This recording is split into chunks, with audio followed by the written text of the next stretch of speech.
Hello, I am Emily. I'm also known as Emiloid. I run a booktube channel by the same name, and I am also a big fan of Little Women, the novel, and also a great fan of discussing the adaptations as well. I'm Niina. Hello, everyone. And I am a blogger on YouTube, and I have a channel called Small Umbrella in the Rain. I do gender studies on Little Women and been lately focusing mostly on the male characters.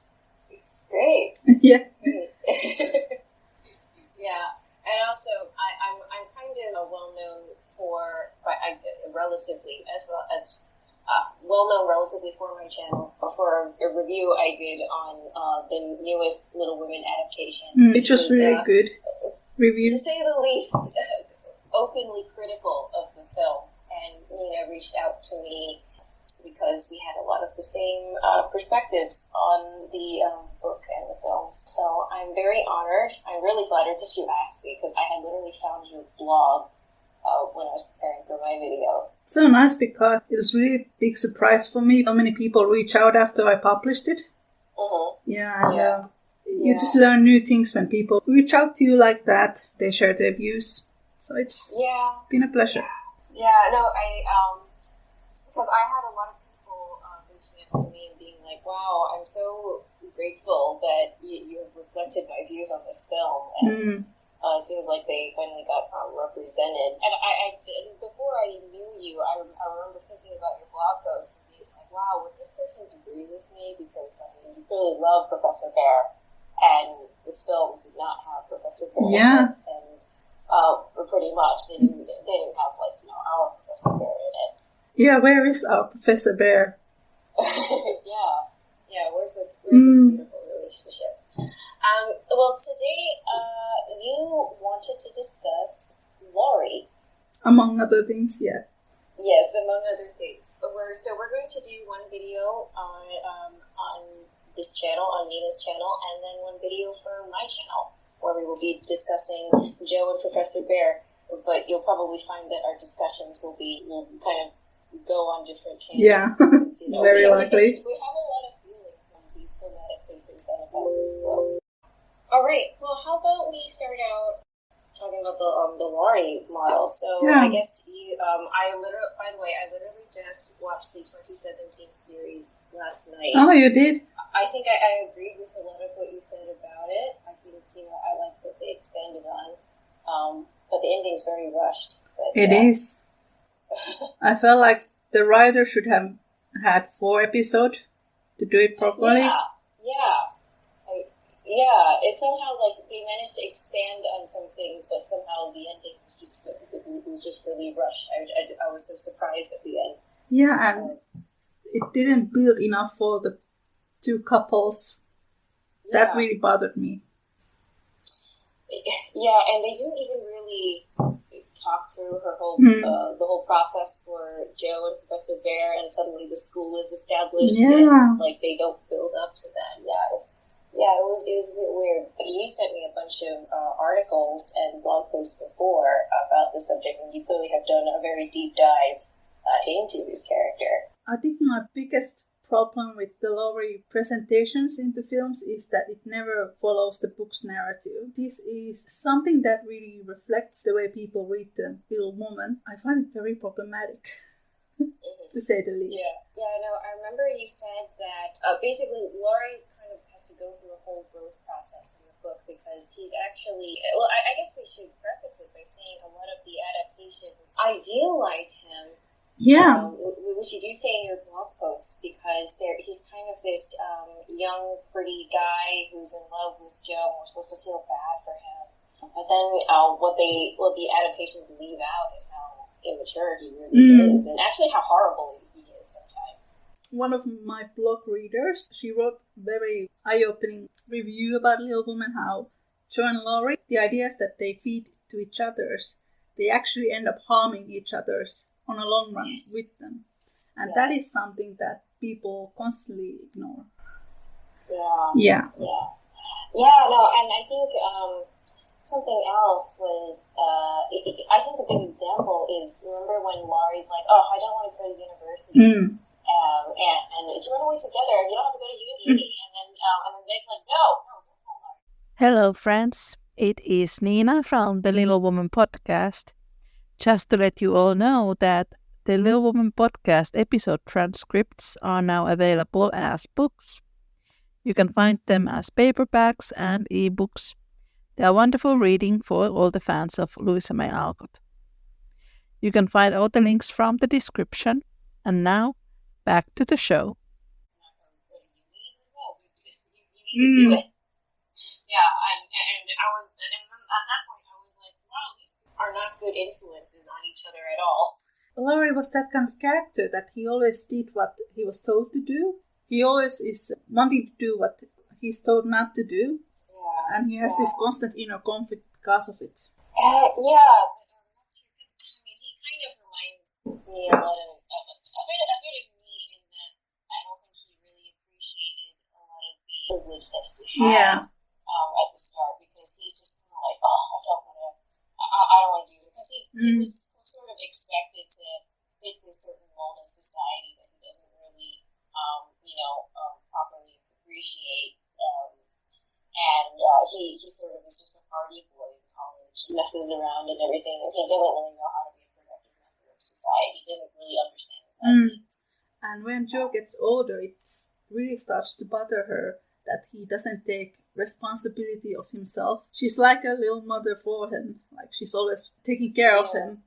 Yeah. And it's quite sad the way Joe feels bad that he has all these privileges that she doesn't have. Yeah, he kind of represents a lot of the things that that she can't have, but he really takes for granted. I think you might have pointed this out in your blog post, but Joe is very much kind of taking care of him because he's really looking for a mother, right? So he kind of really falls in love with her, or he thinks, really, because he's just kind of looking for this character who's going to nanny him. Yeah, and people forget that Laurie is an orphan. He doesn't really have a stable parental figure until Joe arrives. Yeah, and he's always envying that really idyllic view of the March family, like, oh man, like all the sisters and the relationship with Marnie, and Marnie essentially becomes his kind of his second mother in a way. I think you also pointed out, despite having craving this maternal figure in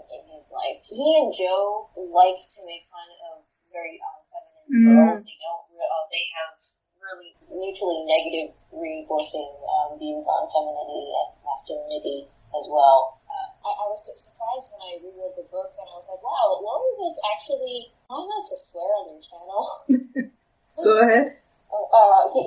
Boy. Yeah, indeed. Yeah, he's a fuckboy, but then he turns around and then talks bad about these girls to Joe, and I'm like, wow, this is exactly the kind of guy I would have tried to avoid back in Laurie. He is quite misogynistic. So I'm wondering what you think. Okay, because you pointed out that Joe is disappointed with Laurie, but I think also Amy is as well, right? Yeah. Because I think Amy, even if she doesn't have that same kind of relationship with Laurie, also really steps in and is the one to say, hey, you're really not being a productive person, and you have done. You're really idle. And she taps his hands. Yeah. And she's like, your hands. They've never done a day's work. And I'm wondering if you could talk more about your view on Joe and how Joe is kind of his mother, but isn't able to kind of form that relationship with. But Amy is somehow able to come out, give him the same kind of talk, but then also, but then isn't really his mother, is actually able to be his mother.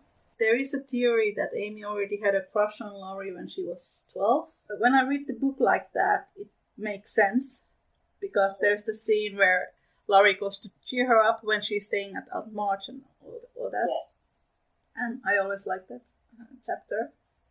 Yeah. But when I read A Little Woman last time, what I noticed is that Laurie always behaves a lot better with Amy than he does with Meg or with Joe.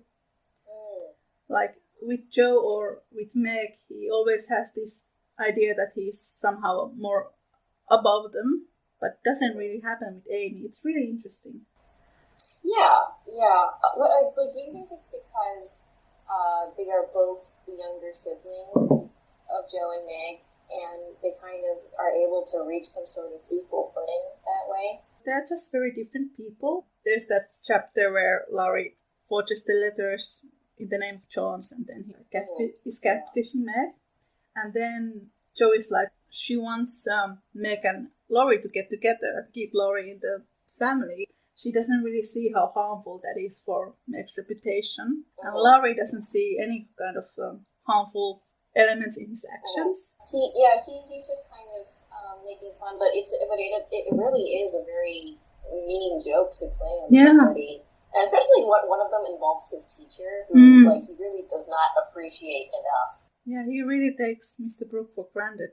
And I think I read in your blog, and it just really resonated with me. He is also quite toxic towards Jo, especially when he wants to be in a relationship with her. When he's saying, "Oh, I'm going to kill myself," over you. Yeah, there's lots of kind of mental blackmailing, and it's quite hard to read sometimes, even. Yeah, it is. Because and when I think you quoted somebody who said, Laurie's a nice guy, so-called, because he is one of those nice guys who expects to get what he wants because he's so nice to that person. Yeah. He doesn't really see Jo as an actual person in that point. He wants to marry her because he's expected to marry someone. That when there is the time period when he's in Vienna and he's trying to compose, it's like he doesn't really care who he is going to marry or who is this romantic woman that he's composing these operas for. Like, it doesn't really matter at that point because he just has this idea that this is what the man's supposed to be like. I think he writes about how she has this phantom of a woman in his mind, and it's not really vague. He's not really thinking about like Jo's characteristics or anything like that. He just like has this sort of Goethean ideal of a woman, which we know doesn't resemble Jo at all. Like, not fit into it at all. Like Jo would. Is this kind of phantom princess who's waiting for a prince to arrive, like from an opera or ballet? It's really not Jo March. And it's really not Amy either, but when he starts to have more deeper feelings for Amy, this phantom, it starts to look more and more like Amy. It's one of those things that is never adapted in the adaptation. I'm surprised. Like, you're absolutely correct. No one gives Laurie this arc. Nobody delves into his feelings about the Marsh Girls. No. And even like I think even people even cut out that kind of toxic behavior that he has it's really weird, very odd. Yeah,